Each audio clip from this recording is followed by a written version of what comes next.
Hey everybody, Keith Neighbor with Gators Online and On3 to talk about Thursday's matchup between unranked Florida and number 12 Utah at Rice-Eccles Stadium in Salt Lake City. And we're here with Nick De La Torre, longtime beat writer for the Florida Gators. And today, Nick, we're just going to get your three things that Florida absolutely has to do to win this game. Okay, what's it going to take? And let's break it down into.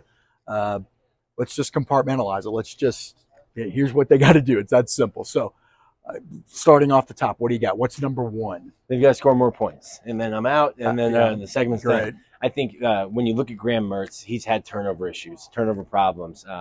It's a really good Utah defense, and if Graham Mertz is going to go out and throw two interceptions, and lose a fumble, that's going to be an issue that I think Florida won't be able to overcome. So I think Graham Mertz has to protect the football. And look, last year in this game, Trevor Etienne and Montrell Johnson both fumbled the football. That's so right. Florida has to win the turnover battle. And that's an easy cop-out. Everyone needs to win the turnover battle. But Florida won't win this game if Graham Mertz is turning the ball over. Graham Mertz turns over. Because we don't think it's going to be a team that's lighting up the scoreboard. We don't think. Again, this is a new season. We don't know. Each team from one season to the next has its own identity.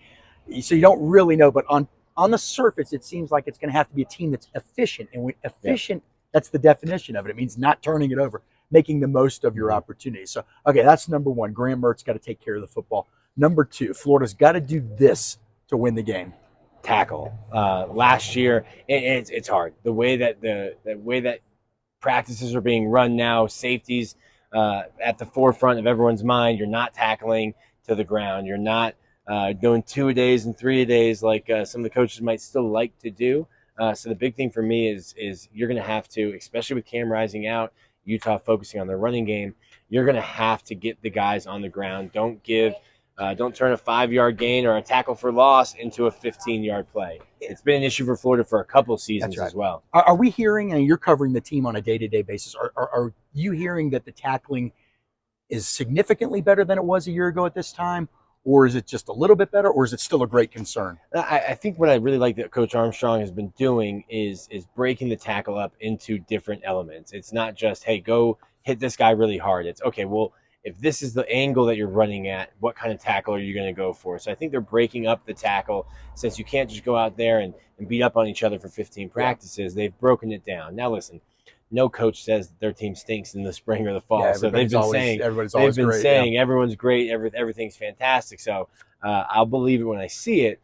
But I am intrigued at how Coach Armstrong, Austin Armstrong, young man, younger than us, is breaking the tackle down into so many different elements and teaching them and repping each different element. And we continue to hear that Austin Armstrong is kind of one of these young, I don't want to say savant, he's just one of these young coaches that people think has the ability to do big things in the game. And again, the last time Florida had a coordinator that was under the age of 30, and Austin just turned 30, we should point out, but he was 29 when Florida hired him. The last coordinator that Florida had that was under the age of 30 was Mike Shanahan. He was Florida's offensive coordinator from 1980 to 1983. That was the era that really set Florida football off, headed into not a moonshot yet. That came in the 90s, but that was the one that got things headed in the right direction. Mike Shanahan had been at Minnesota, and in his first few years at Florida, you could kind of sense that the game was at Florida was changing. They'd been wishbone in the 70s, more high-powered. Austin Armstrong, same thing on the defensive side, a guy that is considered one of the bright minds of the coaches of his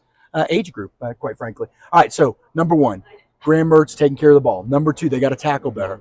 Number three, the third big thing that Florida has to do to win this game Thursday night. Run the ball. Listen, this isn't. Well, that's deep. This isn't 2020 with Kyle Trask. This isn't Danny Warfel. This is going to be a football team that wants to own the time of possession, which is interesting this year with the new rules, with the clock not stopping until you get into the last 2 minutes before a half in a game. So maybe Florida, if they have that effective running game, can win some games by just bleeding the clock and keeping the ball. So Montrell Johnson and Trevor Etienne, in my opinion, are two of the best running backs in the SEC, and I think as a tandem might be one of the best running back rooms in the entire country. Okay. Graham Mertz understands his role in the offense, and a lot of that is to facilitate for the running game. So, yes, he's going to have to hit some passes, but Florida's bread and butter this year is going to be running the football. Utah has a fantastic veteran front seven, so it's going to be a task. Not going to be easy. All right, of those three things, again, going to rehash this. Three things you think Florida needs to do to win the game. Definitely has to do. Graham Mertz taking care of the ball, tackling better, and running the ball effectively. Of those three, is there one that's more important than the others? Is there one that's just a clear-cut number one or not? Yeah, I'm going to go with the one I said first, and, Okay. and Graham Mertz not turning the ball over. This is a guy who's thrown a lot of interceptions at Wisconsin, and now is that system, is that throwing it late in games when you're down? I don't know, but for Florida, I think just where they are, they're a young team, and the margin between victory and losing for them on a week in and week out basis is going to be razor thin. It's why I pointed to the kickers earlier in fall camp. That's I said, if you have a kicker going 50%, you're going to lose a bunch of games by 3 points, 7 points. So the margin for error for Florida is just too thin to overcome turnovers. Especially right now where we think there are some guys in this offense that can give them chunk plays, but they're young guys. They're unproven guys. So these are guys that may take time to develop, may take time to be worked into the offense in larger roles.